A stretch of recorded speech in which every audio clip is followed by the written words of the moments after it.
We've got a failed female pumpkin flower right here. Another one right here. It's been extremely hot and humid, and I think that's why these guys didn't make it. But that's okay, because now we've got another chance to make another pumpkin right here. Hopefully when he flowers and I help pollinate him, he will become a beautiful pumpkin just like this guy here. And hopefully they'll both turn into something like this. But all of this is from my compost. Female flowers too, right along this line. They both get pollinated and are healthy. I'm gonna have to pick one over the other. That's just to make sure that we actually get a good sized pumpkin. Now on to my sad looking garden. I feel like every garden looks sad at some point. So we have got our first female pumpkin flower, and he's already trying to pollinate.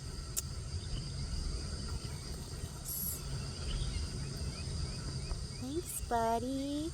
I don't want to get in your way, but even though this guy is right here on the flower, I don't know if he's carried pollen from these male flowers, so I'm still going to pick a male flower and help pollinate this pumpkin right here.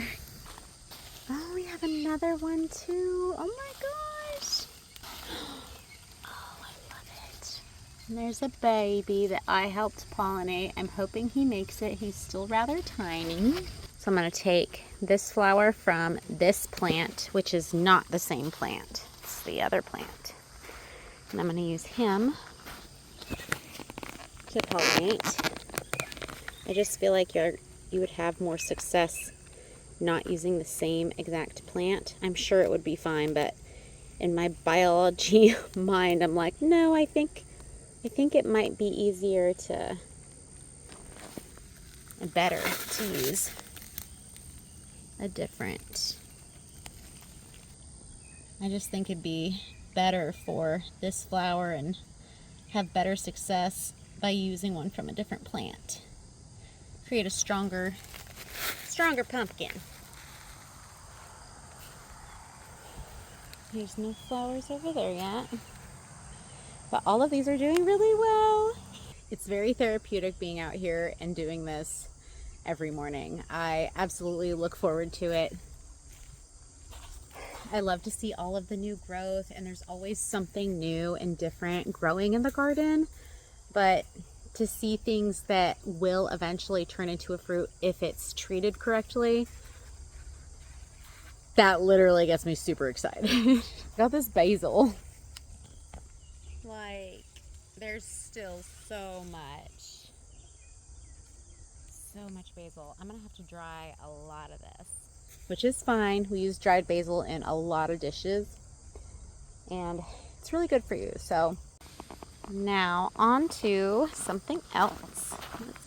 I'm still waiting on a watermelon to fully become pollinated. Every time I tried to hand pollinate these guys, it never works out. So I'm really hoping I get a few watermelons soon. Like, I'll show y'all. There's a ton of babies. Like, here's a little baby watermelon right here. But we've also got several right here too. One's right there. There's a little, it looks like a little baby assassin bug on it. But it's just, I'm not understanding. Am I supposed to go get a paintbrush? Am I supposed to use a paintbrush on these guys? Because I've been pulling a male flower and doing the same thing with all of these female flowers, but I have yet to be successful. Still no good sight. Like, you'll know when one's pollinated because all of a sudden it just swells up and it's a good, golf ball size, and then you throw a little party because it's very exciting. Peppers still going strong here.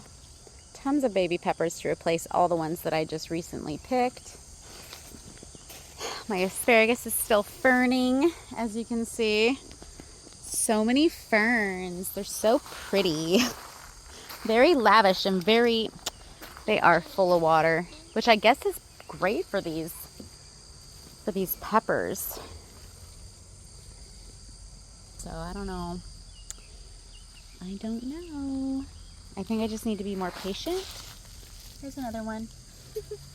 Cucumbers wise, they're still going strong. It's funny because cucumbers look super raggedy like this. Like they look so gross and like, oh, no way, they're like dying. And it's like, no, they're not. Just these leaves from the beginning that are not giving any nutrients or soaking up that chlorophyll for these guys to give it sugar. That's what that is. So the older leaves will die off and you will continue to have billions and billions of cucumbers. I love cucumbers. We go through cucumbers like crazy. My girls will just come in here and grab a bunch of them. And there's quite a bit growing.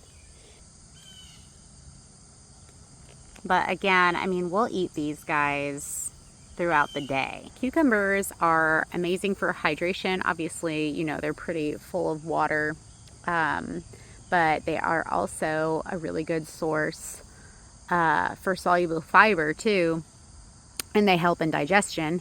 Not just that though, they also have vitamin K and vitamin C. So all in all, cucumbers are great to just munch on every single day. You don't want to let them get too big because then they get tough and they don't taste as good. And also you don't want to pick cucumbers when it's super hot outside because then they end up having this chemical that makes them bitter, which is actually like a protection mechanism within the plant, within the fruit, to help protect the fruit from being eaten. But we have a ton of cucumbers. These will be gone today.